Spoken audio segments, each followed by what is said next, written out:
भगवान शिव से जुड़ी कुछ अनकही कहानी। यहाँ यह बात ध्यान रखने की है कि वेद कहते हैं कि ईश्वर अजन्मा है। यहाँ हम ईश्वर की बात नहीं करेंगे, देवों के देव महादेव की बात करेंगे, जो सबसे ज्यादा ईश्वर तुल्य है। हिंदू धर्म मानता है कि ईश्वर ने कुछ भी नहीं बनाया, उसकी उपस्थिति से सब कुछ स्वतः ही बनता गया।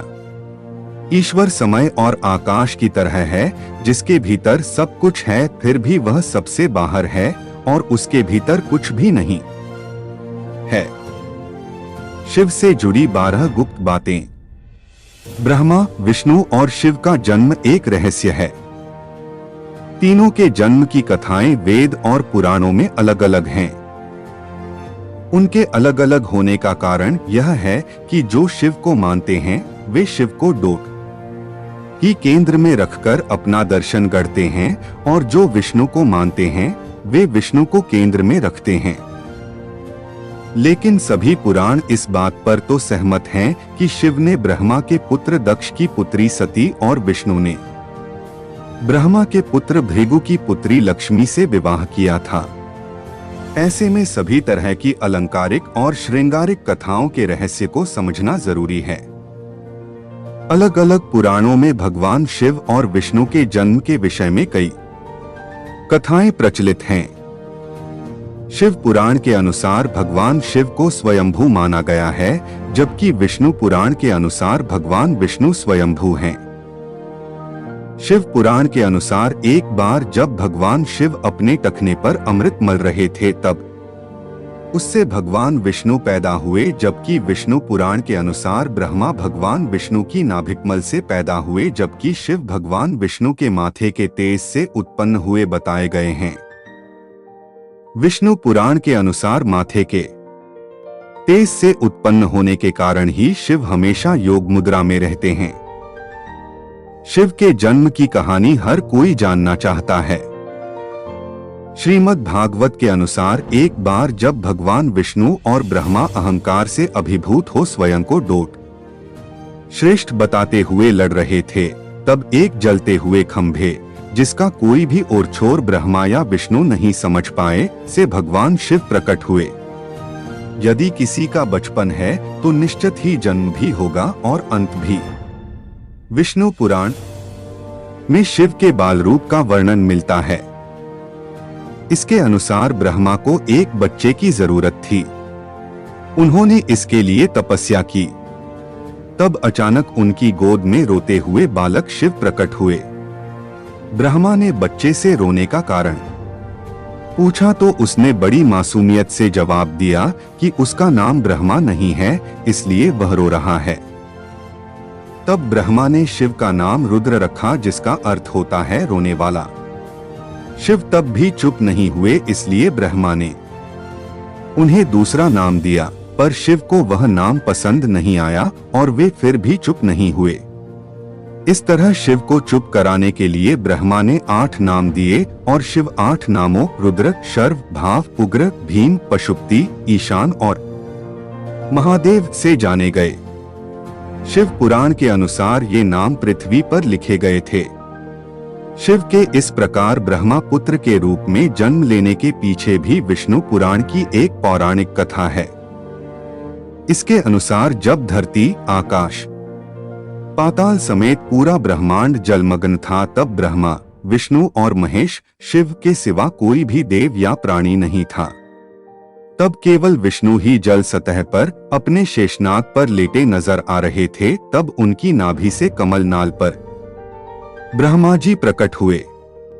ब्रह्मा विष्णु जब सृष्टि के संबंध में बातें कर रहे थे तो शिवजी प्रकट हुए।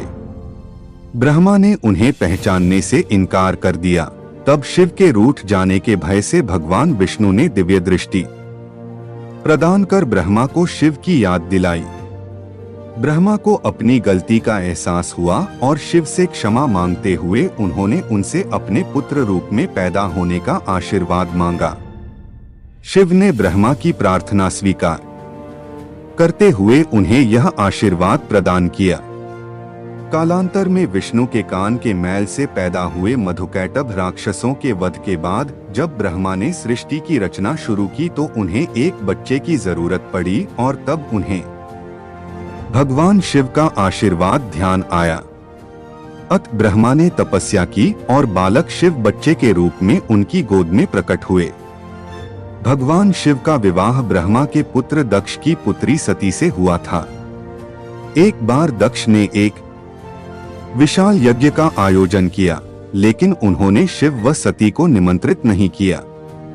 भगवान शिव के मना करने के बाद भी सती इस यज्ञ में आईं और जब उन्होंने यज्ञ में अपने पति शिव का अपमान होते देखा तो यज्ञ वेदी में कूदकर उन्होंने अपनी देह का त्याग कर दिया। जब भगवान शिव को यह ज्ञात हुआ तो उन्होंने क्रोध में अपने सिर से एक जटा उखाड़ी और उसे रोषपूर्वक पर्वत के ऊपर पटक दिया। उस जटा से महाभयंकर वीरभद्र प्रकट हुए। शिव के इस अवतार ने दक्ष के यज्ञ का विध्वंस कर दिया और दक्ष का सिर काटकर उसे मृत्युदंड दिया। बाद में देवताओं के अनुरोध करने पर भगवान शिव ने दक्ष के सिर पर बकरे का मुंह लगाकर उसे पुनः जीवित कर दिया।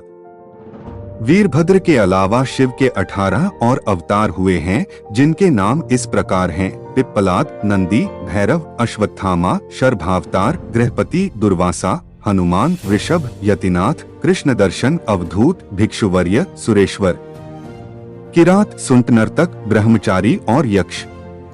इस संदर्भ में एक कथा है कि एक बार ब्रह्मा और विष्णु में श्रेष्ठता को लेकर विवाद होने लगा। दोनों निर्णय के लिए भगवान शिव के पास गए। विवाद का हल निकालने के लिए भगवान शिव साकार से निराकार रूप में प्रकट हुए। शिव का निराकार रूप अग्नि स्तंभ के रूप में नजर आ रहा था। ब्रह्मा और विष्णु दोनों इसके आदि और अंत का पता लगाने के लिए चल पड़े। कई युग बीत गए, लेकिन इसके आदि और अंत का पता नहीं लगा। जिस स्थान पर यह घटना हुई वह अरुणाचल के नाम से जाना जाता है। ब्रह्मा और विष्णु को अपनी भूल का एहसास हुआ। भगवान शिव साकार रूप में प्रकट हुए और कहा कि आप दोनों ही बराबर हैं। इसके बाद शिव ने कहा कि पृथ्वी पर अपने ब्रह्मा रूप का बोध कराने के लिए मैं लिंग रूप में प्रकट हुआ, इसलिए अब पृथ्वी पर इसी रूप में मेरे परम ब्रह्मा रूप की पूजा होगी। इसकी पूजा से मनुष्य को भोग और मोक्ष की प्राप्ति हो सकेगी। सबसे पहले रुद्र हुए। उन्हीं रुद्र का एक अवतार महेश का है। उन्हीं महेश को महादेव और शंकर कहते हैं। वे शिव अर्थात ब्रह्मा के समान होने के कारण शिव कहलाए। हालांकि शिव उनका नाम नहीं है। रुद्रावतार में से एक भैरव है। शिव से भी बढ़कर सदाशिव की महिमा का वर्णन पुराणों में मिलता है। सदाशिव को ब्रह्मा, विष्णु और महेश आदि का पिता माना गया है। सदाशिव की शक्ति को प्रधान प्रकृति कहा गया है, जो बाद में अंबा नाम से प्रसिद्ध हुई। वह शक्ति अंबिका, पार्वती या सती नहीं कही गई है। उसको प्रकृति, सर्वेश्वरी, त्रिदेव जननी, ब्रह्मा, विष्णु और महेश की माता, नित्या और मूल कारण भी कहते हैं। सदाशिव द्वारा प्रकट की गई उस शक्ति की 8 भुजाएं हैं। पराशक्ति जगत जननी वह देवी नाना प्रकार की गतियों से संपन्न हैं और अनेक प्रकार के अस्त्र शक्ति धारण करती हैं। पहले शिव थे रुद्र, वैदिक काल के रुद्र और उनके अन्य स्वरूप तथा जीवन दर्शन को पुराणों में विस्तार मिला। वेद जिन्हें रुद्र कहते हैं, पुराण उन्हें शंकर और महेश कहते हैं। वराह काल के पूर्व के कालों में भी शिव थे। उन कालों की शिव की गाथा अलग है। देवों के देव महादेव, देवताओं की दैत्यों से प्रतिस्पर्धा चलती रहती थी। ऐसे में जब भी देवताओं पर घोर संकट आता था तो वे सभी देवाधिदेव महादेव के पास जाते थे। दैत्यों, राक्षसों सहित देवताओं ने भी शिव को कई बार चुनौती दी, लेकिन वे सभी परास्त होकर शिव के समक्ष झुक गए। इसीलिए शिव हैं देवों के देव महादेव। वे दैत्यों, दानवों और भूतों के भी प्रिय भगवान हैं। संपूर्ण धरती पर शिव का ही धर्म प्रचलित है। आदिदेव शिव और गुरु दत्तात्रेय को धर्म और योग का जनक माना गया है। शिव के 7 शिष्यों ने ही शिव के ज्ञान और धर्म को संपूर्ण धरती पर प्रचारित किया। कहते हैं कि शिव ने ज्ञान योग की पहली शिक्षा अपनी पत्नी पार्वती को दी थी। दूसरी शिक्षा जो योग की थी, उन्होंने केदारनाथ में कांति सरोवर के तट पर अपने पहले 7 शिष्यों को दी थी।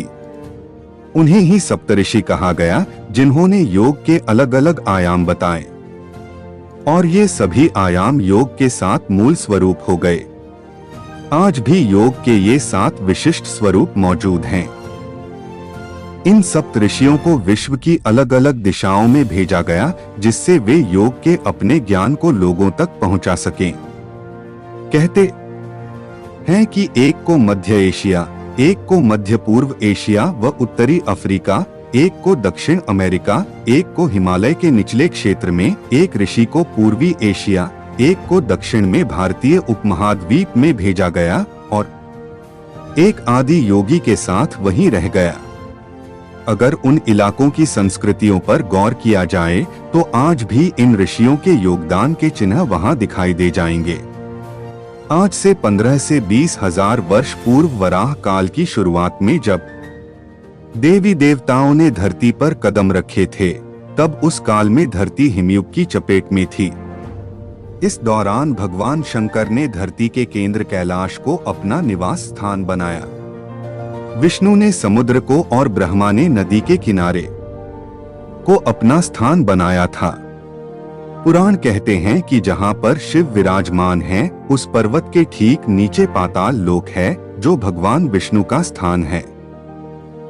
शिव के आसन के ऊपर वायुमंडल के पार क्रमश स्वर्गलोक और फिर ब्रह्मा जी का स्थान है, जबकि धरती पर कुछ भी नहीं था। इन तीनों से सब कुछ हो गया। वैज्ञानिकों के अनुसार तिब्बत धरती की सबसे प्राचीन भूमि है और पुरातन काल में इसके चारों ओर समुद्र हुआ करता था। फिर जब समुद्र हटा तो अन्य धरती का प्रकटन हुआ और इस तरह धीरे धीरे जीवन भी फैलता गया।